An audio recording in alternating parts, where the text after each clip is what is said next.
And while Canada legalizes pot, it is still illegal south of the border. So today, U.S. border officials are making it quite clear Canadians better not carry marijuana into the States. CTV's Sean Leathong has more from Buffalo.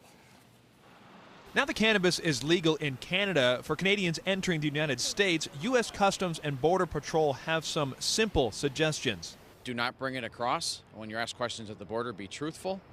And really, that's it. This morning, Customs, along with the New York State Police, held a press conference to clear up any confusion about cannabis. Those caught at the border with marijuana in their possession face, at a minimum, an administrative fine.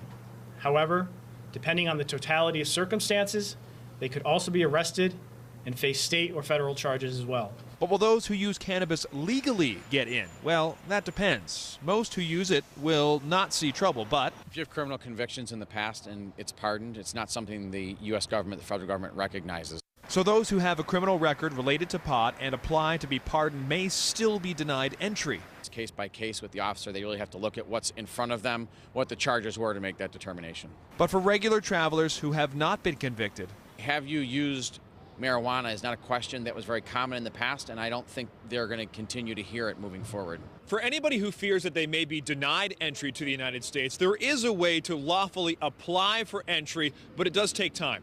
You can pay for filing a waiver of inadmissibility, and that goes to our admissibility review office in Washington, D.C., and they make that determination. But yes, there is an avenue. You have to come down to the border, and it costs over $500 U.S. The waiver also takes months to go through the system, and there's no guarantee.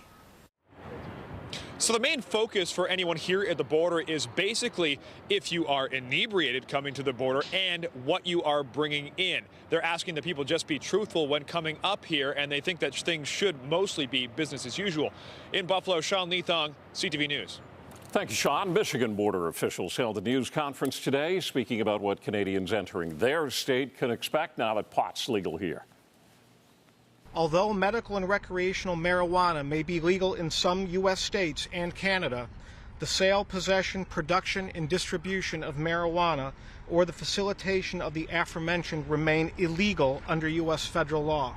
We don't anticipate asking routine questions about marijuana use, but depending on what is communicated to the officer at the time of the primary inspection would determine the line of questioning. And CBP officers have broad discretion on the types of questions they could ask in primary or secondary.